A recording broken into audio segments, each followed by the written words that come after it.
আচ্ছা, আমরা এখান থেকে শুরু করলে কেমন? আমার কয়টা টাকা ভিক্ষা, কয়টা টাকা দাও তোকে। তাকিয়ে আছে না, টাকা দাও দাও নাও। আপা, আমার না এই টাকাগুলো লাগবো না, এটি আপনি রাইখা দেন। আমি যাই অন্য জায়গায় যাই ভিক্ষা করি। ধরেন। আরে তুই পাগল নাকি? এতগুলো টাকা তুই পেয়ে রিটার্ন দিচ্ছিস? ও বুঝতে পেরেছি, আরো বেশি পাওয়ার ধান্দা না। তোদের মতো মেয়েদের আমার ভালো করে চেনা আছে, যা দিয়েছি তাই নিয়ে যা, আর এর থেকে বেশি দিতে পারবো না। এতগুলো টাকা কি জীবন চোখে দেখেছিস? যা এগুলো নিয়ে এখান থেকে। আপা, আপনি শুধু শুধু আমার খুব খারাপ খারাপ কথা কইতেছেন। আমি অসহায় গরিব, ভিক্ষা করে খাই, তার মানে এই না যে আপনি আমার যা মুখ খাইব তাই কইবেন। আবার বিশ্বাস করেন, এই টাকা না আমার নিতে ইচ্ছা করতেছে না। আমি আপনাকে টাকা নিতে পারেন না পা। আপনি আমার যাই কম, যত কথা কই আপনি আমার অপমান করেন। আপনাকে এই পাপের টাকা আমি রাখবো না। ধরেন আপনারা। কি বললি ফকিনির বাচ্চা? আমাদের টাকা কিন্তু পাপের টাকা বলতেছিস? তোর এত বড় সাহস! আপনারা আমি কি কইছি আপনি বুঝতে পারেন নাই? আপনারা আমি কইছি এই টাকা আমি নিব না, এই টাকা আমার দরকার নাই। এই যে লোকটারে নিয়ে দাঁড়ায় আছেন, যে লোকটার টাকা নিয়ে তো বড়াই করতেছেন না, এই লোকটাকে, হ্যাঁ, এই লোকটারে চিনেন না? এই লোকটারে জানেন না? জেনে না চিনে বিয়ে করছেন। আপনি ভাবতেছেন যে এই কথাগুলো আমি আপনারা কেন কইতেছি? না জেনে বিয়ে করছি মানে? আমি তো কিছুই বুঝতে পারতেছি না। এই তুই কি বলতে চাস? কি বলতে চাই?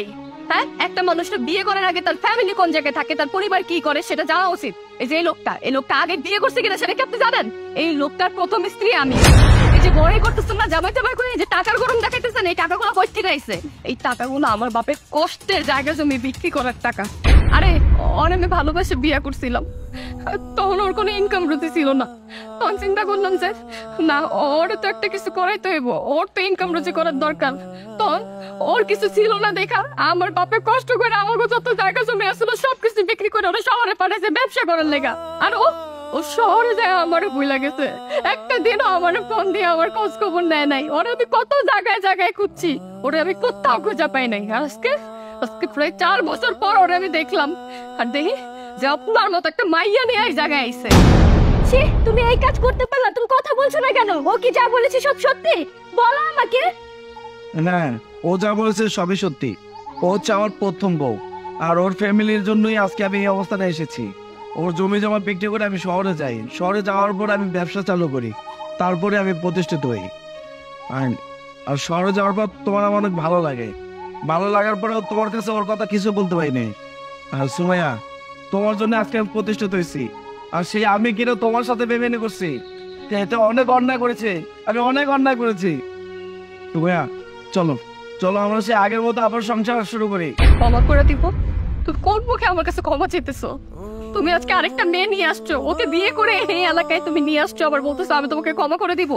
তোমাকে আমি কোনোদিনও ক্ষমা করবো না। আজকে তুমি আমাকে যে জায়গায় এনে দাঁড়া করেছো, তোমার জন্য এখন আমি রাস্তায় রাস্তায় ভিক্ষা করি। তোমার মতো ছেলেকে না আমি কোনোদিনও মাফ করবো না। এই যে তোমার যে টাকা পয়সা না, এই টাকা পয়সা নেই তুমি থাকো, আর কোনোদিনও আমার কাছে আইসো। আমি এভাবেই থাকতে চাই।